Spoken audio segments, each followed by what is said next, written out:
నా కన్నతల్లికి ఆపరేషన్ జరుగుతుంటే దగ్గరుండి చూసుకోవాలని చెప్పి బెయిల్ తెచ్చుకున్నా. దాన్ని కూడా తప్పుగా చిత్రీకరిస్తున్నా. తప్పుడు ధృవీకరణ పత్రాలతో బయటకొచ్చా అని అంటున్నారు. జైల్లో ఉండగా ఎవరైనా ఇలాంటి సర్టిఫికేట్లు పుట్టించగలరా? చట్టానికి న్యాయానికి విలువనిచ్చే న్యాయ విద్య చదివిన వాడిని అలాంటిది నేనెందుకు అలా చేస్తా? ఇది బోరుగడ్డ అనిల్ వాదన. ఈ మేరకు ఒక సెల్ఫీ వీడియో రిలీజ్ చేసిన బోరుగడ్డ ప్రస్తుతం హైదరాబాద్ లో ఉన్నట్టు సమాచారం. దానికి సంబంధించిన బ్రేకింగ్ న్యూస్ ఇప్పుడు మనం చూస్తున్నాం. తనను పర్మనెంట్ గా జైల్లో ఉంచాలని చూస్తున్నారంటూ బోరుగడ్డ ఆరోపిస్తున్నారు. అంతేకాదు తన కుటుంబానికి ఏదైనా జరిగితే ఆ పూర్తి బాధ్యత బాబు, లోకేష్, పవన్ దే అవుతుందని అంటున్నారు బోరుగడ్డ అనిల్. ఉన్నతమైన న్యాయస్థానాల మీద నమ్మకం ఉంది మాకు. ఇప్పుడు కొత్తగా కావించింది ఏంటంటే నేను ఏదో ఫేక్ సర్టిఫికేట్ నేను అసలు ఫేక్ సర్టిఫికేట్ ఎలా పెడతానండి? నేను సెంట్రల్ ప్రిజన్లో ఉన్నాను, నేను జైల్లో ఉన్నాను.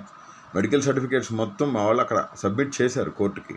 కోర్టు వారు దాన్ని చూసి నాకు ఇంటర్మ్ బెయిల్ ఇవ్వడం జరిగింది. మా కన్నతల్లి గారికి బైపాస్ సర్జరీ జరిగింది, ఓపెన్ హార్ట్ సర్జరీ జరిగింది. కాబట్టి మా కన్నతల్లి గారి దాని మీద నాకు ఇంటర్మ్ బెయిల్ వచ్చింది. కన్న తల్లిని చూసుకునేది నేను. కోర్టుల్ని గౌరవించాను, అమితంగా గౌరవిస్తాం. ప్రాణం పోయినా వెనుతిరిగే ప్రసక్తి లేదు. కోర్టులకే, కోర్టు మాటలకే, కోర్టు న్యాయమూర్తుల మాటలకే కట్టుబడి ఉంటాం. బాబాసాహెబ్ అంబేద్కర్ వారసుడిగా, దళితుడిగా, నేను ఒక లా చేసిన స్టూడెంట్గా నేను మీకు అందరికీ విన్నవించుకుంటుంది ఒకటే, నన్ను ఇబ్బంది పెట్టి నాకు బెయిల్స్ రాకుండా నన్ను పర్మనెంట్గా జైల్లో ఉంచాలని చెప్పి కూటమి ప్రభుత్వం, నారా లోకేష్ గారు, పవన్ కళ్యాణ్ గారు, చంద్రబాబు నాయుడు గారు చేస్తూ ఉన్నారు. నన్ను చంపాలని చూస్తున్నారు. నాకు ఏమైనా, నా కుటుంబానికి ఏమైనా దానికి కారణం నారా లోకేషే.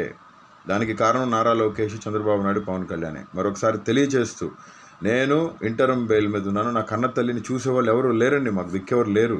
దేవుడే మాకు దిక్కు.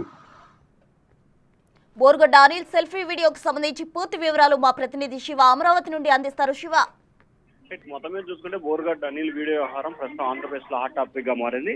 ప్రస్తుతం ఆయన గుంటూరు లలిత సూపర్ స్పెషాలిటీ, ఒక private hospital super speciality doctor Raghav Sharma ఒక లెటర్ ఇచ్చారు. ఆ లెటర్ ని బేస్ చేసుకొని బెయిల్ పొందినట్లు కూడా తెలుస్తా ఉంది. అయితే ఆయన తీసుకొచ్చిన ఆ లెటర్ కాపీని కూడా పోలీసులు రాఘవ్ శర్మకు చూపించడం జరిగింది. ఆయన ఈ లెటర్ గానీ, ఈ సంతకం గానీ నాది కాదు అని చెప్పిన పరిస్థితి కనిపించింది. వెంటనే పోలీసులు, అనంతపురం పోలీసులు ఈ అంశానికి సంబంధించి కూడా కోర్టు దృష్టికి తీసుకొచ్చారు.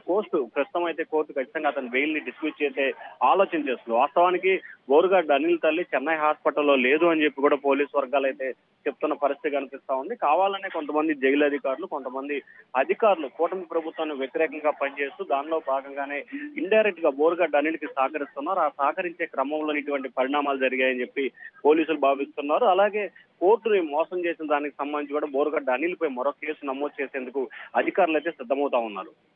Thank you Shiva.